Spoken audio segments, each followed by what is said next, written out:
तो प्राणपुर की जनता है आप, तो एक सवाल पूछते हैं हम। सवाल ये है कि अभी 1 नंबर और 2 नंबर तो बुकिंग है, 3 नंबर का जो पार्टी है अभी थर्ड पोजीशन में, वो जन स्वराज पार्टी, जो कि नाम बिहार का हर आदमी सुन चुका है। तो उसके बारे में कुछ कहना चाहते हैं तो आप कह सकते हैं।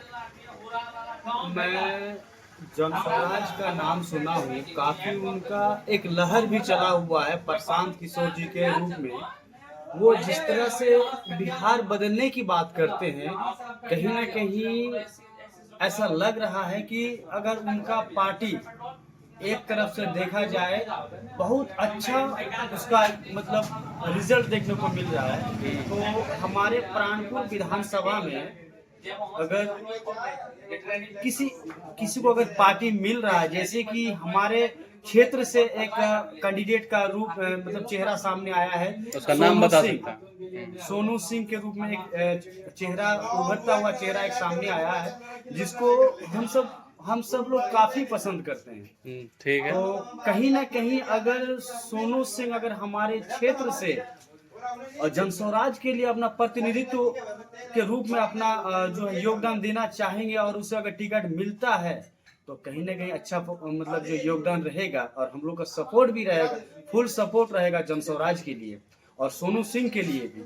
सोनू सिंह एक अच्छा नेता नहीं, एक अच्छा मतलब उससे ज्यादा एक अच्छा व्यक्ति माना जाता है। वो हमारे साथ मतलब एक भाईचारे के रूप में आके बातचीत करते हैं, ना कि नेता के रूप में। तो हम सब जानते हैं कि सोनू सिंह को टिकट मिलना चाहिए। अगर प्राणपुर विधानसभा से सोनू सिंह को टिकट मिलता है तो कहीं ना कहीं प्राणपुर का जो विकास रुका हुआ है, जिस तरह की हम लोग को परेशानी देखने को मिल रहा है, रोड हो चाहे स्कूल कॉलेज हो वगैरह, बहुत सारा प्रॉब्लम है, जैसे हॉस्पिटल है, सरकारी अस्पताल सब है। इस तरह का जो प्रॉब्लम हम लोग को जो फेस करना पड़ता है, जो एम्बुलेंस नहीं है हमारे पंचायत में, वो ये सब शायद जनस्वराज आने के बाद, सोनू सिंह के आने के बाद ये संभव है। ठीक है। मान लीजिए कि बिजली का समस्या थोड़ा सा प्राणपुर में ज़्यादा है, तो बिजली की समस्या एक एमएलए होने के नाते कैसे ठीक कर सकता है? मतलब कोई उपाय देखिए, है? अभी भी वर्तमान में हम अगर एक वीडियो शूट कर रहे हैं तो बिजली नहीं है।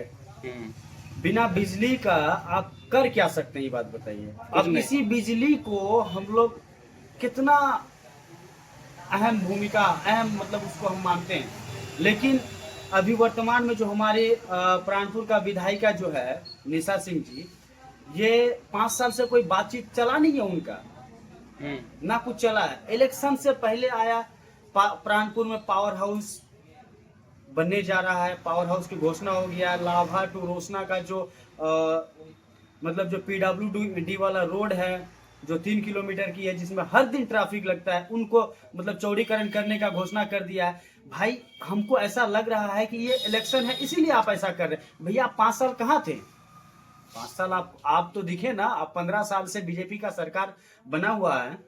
15 साल से प्राणपुर विधानसभा में बीजेपी ही राज करता है। 15 साल में एक जो लाभा टू रोसना का रोड है, वो अभी तक चौड़ीकरण नहीं हुआ है। इस बार आगे चुनाव है, तो आप कह रहे हैं कि रोसना, लाभा रोसना का रोड जो है वो चौड़ीकरण हो जाएगी, उनका बिल पास हो गया है। प्राणपुर में मतलब पावर हाउस बनने वाला है, उसका ये चालू हो जाएगा। लेकिन इससे पहले कहाँ थे सर आप? मान लीजिए कि रोड नहीं बन रहा है, ठीक है, स्कूल में पढ़ाई नहीं हो रहा है, ठीक है, और ये सब समस्या है, ये सब समस्या क्या सिर्फ नेता ही देखेगा या फिर पब्लिक का भी कोई अधिकार है इस चीज में? पब्लिकली अगर देखा जाए तो हम अभी जिस तरह से बात कर रहे हैं, सब वही सोच रहा है कि आप बात करें, पहले आप आवाज उठाएं, लेकिन उठाता कोई नहीं। अगर हम इस टाइम में आवाज उठाने का बात कर रहे हैं तो सबसे बड़ा पॉइंट ये है कि आपको जागरूक कर रहे हैं, क्योंकि आगे है चुनाव, आगे है इलेक्शन। अगर इस टाइम में अगर आपको जागरूक नहीं करेंगे कि हमारे बिहार में और हमारे प्राणपुर क्षेत्र में जो मतलब दिक्कत का सामना करना पड़ता है, ठीक है, तो आप इस चीज को देखिए कि हम क्यों बोल रहे हैं। क्योंकि आपको अभी झांसे में लेके आ रहा है।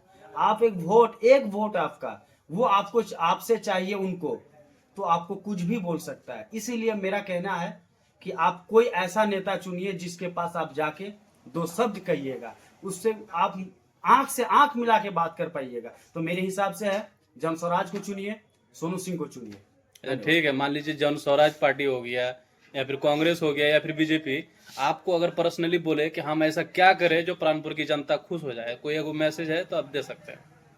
देखिए, मेरे तरफ से तो ऐसा कुछ हम संदेश देना नहीं चाहेंगे, क्योंकि नहीं नहीं, दे सकते हैं नहीं नहीं, प्राणपुर का। हम देना नहीं चाहेंगे, क्योंकि किसी को आहत पहुंचाना मेरे लिए सही नहीं है। क्योंकि अगर हम आज किसी के बारे में बोलेंगे तो ये बिल्कुल गलत बात है। हम उस चीज को दिखाना चाहते हैं, आप देखिए, आप उस चीज को जानिए। क्योंकि एक बार वोट लेने के बाद, ठीक है, वो 5 साल गायब रहता है। क्या नहीं है, तारापुर हमारे ही गांव है ना। लाभा और रोशना दोनों के बीच में एक गांव बसा है तारापुर। ठीक है। उस गांव में 15 साल से बीजेपी की मतलब सरकार तो है ही, और हमारे वर्तमान में जो प्राणपुर का विधायिका है निशा सिंह जी, वो भी उस गांव के ऊपर नजर उठा के नहीं देखते। क्यों नहीं देखते हैं? जबकि वो रोड गांव के अंदर होते हुए लाभा तक आना चाहिए था, लेकिन उनको काबिलपुर होते हुए, बगल में एक और गांव है, काबिलपुर होते हुए उनको लेके गया। चलिए ठीक है, हम इस बात को भी मानते हैं, आप काबिलपुर होते हुए लेके जाइए ना उनको, लेकिन तारापुर को भी जो सामने से गांव गुजरा है उसके ऊपर तो आप नजर रख सकते हैं। बिल्कुल। आप क्यों नहीं रख रहे हैं?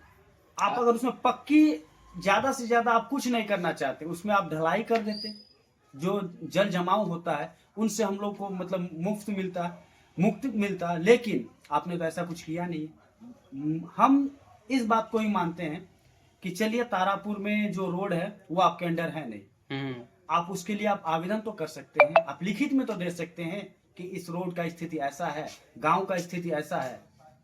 आपने तो ऐसा किया नहीं है। अगर आप एक बार करते तो उस गांव के लिए 14 कॉन्ट्रैक्टर आके तैयार रहता काम लेने के लिए, लेकिन आपने ऐसा किया ही नहीं है। तो मेरे हिसाब से आप नेता चुनिए वैसा जो आपको लगे कि नहीं, मेरा काम हो, आपके हिसाब से कौन देश सा का विकास हो, गांव का विकास हो, आपका विकास हो, सब चीज का विकास हो, वैसा नेता चुनिए। हम यही मतलब जो संदेश देना चाहेंगे। तो कौन सा नेता बढ़िया रहेगा आपके हिसाब से? हम किसी एक का नाम नहीं लेंगे, लेकिन हमारे हिसाब से देखा जाए तो जनस्वराज जिस तरह से देश को और राज्य को और बिहार को बदलने का बात कर रहे हैं, तो मेरे हिसाब से आप जनस्वराज को एक बार मौका दे के देख सकते हैं। ठीक है, और कुछ कहना चाहते हैं? नहीं, बस मैं इतना ही कहूंगा कि आप जिसको भी चुनना है, देख के चुनिए, समझ के चुनिए, लेकिन चुनिए जरूर। जी, धन्यवाद। धन्यवाद।